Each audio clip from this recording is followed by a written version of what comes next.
साथियों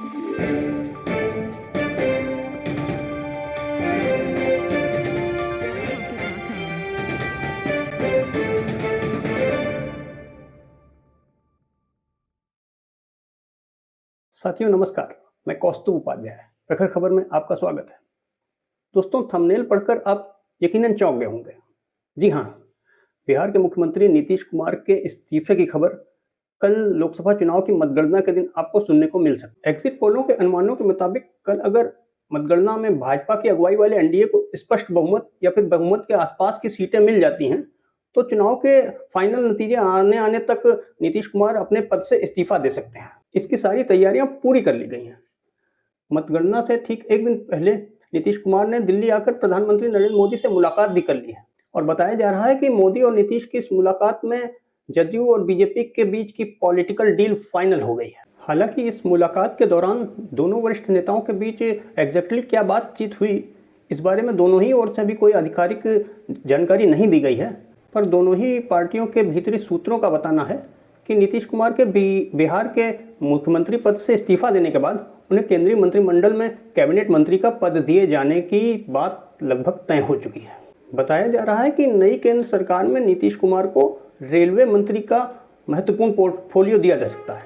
नीतीश वैसे इससे पहले भी रेल मंत्री रह चुके हैं और बिहार के लिहाज से रेलवे मंत्रालय काफ़ी महत्वपूर्ण माना जाता है।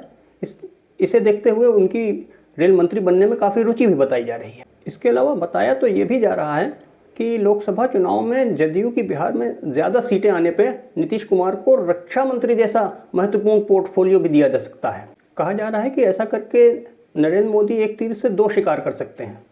एक और तो वो जदयू को इतना ऊंचा प्रोफाइल का पोर्टफोलियो पकड़ाकर अपनी सरकार को काफ़ी मजबूत कर सकते हैं। दूसरी ओर वो गठबंधन की मजबूरी के नाम पे नीतीश कुमार को रक्षा मंत्रालय सौंपकर एक तरह से राजनाथ सिंह को भी ठिकाने लगा सकते हैं, जिन्हें भाजपा में नितिन गडकरी के बाद नरेंद्र मोदी का सबसे तगड़ा विकल्प माना जाता है। उधर महाराष्ट्र के नागपुर में इस बार नितिन गडकरी की सीट फंसती नजर आ रही है। कहा जा रहा है कि पिछली बार देश भर में मोदी की प्रचंड लहर के बावजूद नितिन गडकरी जैसे तैसे महज 5,000 वोटों के अंतर से अपनी सीट जीत पाए थे।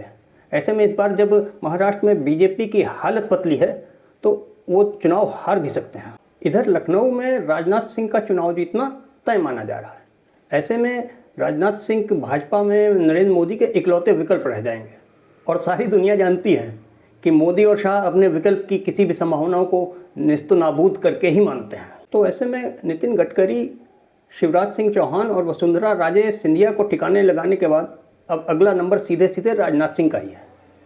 उसके 1-2 महीने के भीतर यूपी के मुख्यमंत्री योगी आदित्यनाथ को भी ठिकाने लगाने की तैयारियां पूरी कर ली गई हैं। बहरहाल हम फिर से लौटते हैं एक बार बिहार के मुख्यमंत्री नीतीश कुमार की बात पर। तो नीतीश कुमार को रेल मंत्री या रक्षा मंत्री बनाने के साथ साथ उन्हें किसी राज्य के गवर्नर बनाने की संभावना भी जताई जा रही है और बहुत संभव है कि उन्हें बिहार का ही राज्यपाल बनाकर भेज दिया जाए। इस तरह अपने पॉलिटिकल करियर की समाप्ति के कगार पर खड़े नीतीश कुमार को सम्मानजनक तरीके से रिटायर करके सक्रिय राजनीति से अलविदा किया जा सकता है। इसके साथ ही उनकी पार्टी जदयू का पूरी तरह से भाजपा में विलय हो सकता है। इस तरह से इस दांव को खेलकर भी नरेंद्र मोदी एक तीर से दो शिकार कर सकते हैं। इसका दोहरा लाभ उन्हें कुछ इस तरह से हो सकता है कि केंद्र में सरकार बनाने के बाद लगभग साल भर बाद बिहार में होने जा रहे विधानसभा चुनाव में भी वो भाजपा के लिए एकदम खुला मैदान हासिल कर लेंगे। नीतीश कुमार के जदयू का भाजपा में विलय होने के बाद भाजपा की टक्कर बिहार में लालू और तेजस्वी यादव की पार्टी राजद से ही रह जाएगी।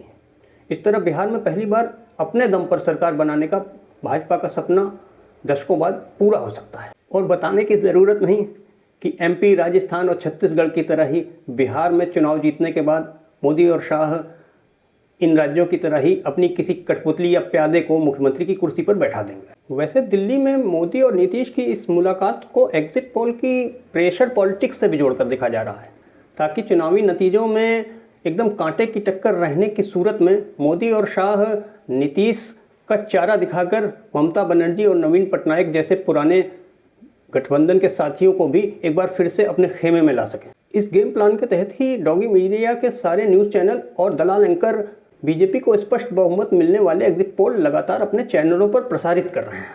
बताया जा रहा है कि तकरीबन 1 महीने पहले ही इन पालतू चैनलों और पत्तलकार एंकरों के मुंह में नोटों की गड्डियां ठूंसी जा चुकी हैं, जिसे डकारने के बाद ही अब वो अपने चैनलों पर धारा प्रवाह भाजपा को प्रचंड बहुमत के फर्जी एग्जिट पोल दिखाकर जनता को बरगलाने की कोशिश कर रहे हैं। तो साथियों, आज के लिए बस इतना ही। इसी के साथ मैं कौस्तुभ उपाध्याय लेता हूं आपसे इजाज़त। प्रखर खबर में फिर मिलेंगे किसी नए मुद्दे, किसी नई खबर और किसी नए न्यूज़ एनालिसिस के साथ। तब तक आप सबसे आग्रह है कि अगर आप हमारे चैनल पर पहली बार आए हैं या आपने अब तक हमारे चैनल को लाइक और सब्सक्राइब नहीं किया है तो तुरंत लाइक और सब्सक्राइब करने का ये काम कर डालिए। साथ ही साथ बेल आइकन को प्रेस करके नोटिफिकेशन को भी ऑन कर लीजिए ताकि ताज़ा तरीन खबरों की जानकारी आपको तुरंत की तुरंत मिल जाए। और साथियों, अपने कमेंट्स के जरिए आप अपनी राय, अपने सुझाव भी हमें ज़रूर दीजिए। इनसे हमें आगे बढ़ने की दिशा दिखाई देती है। इससे हमें पता चलता है कि हम कितना सही और कितना गलत जा रहे हैं। तो साथियों, आपकी बेशकीमती राय और आपके सुझावों का हमें है बेसब्री से इंतज़ार। इसी के साथ आप सबको कौस्तुभ उपाध्याय का नमस्कार।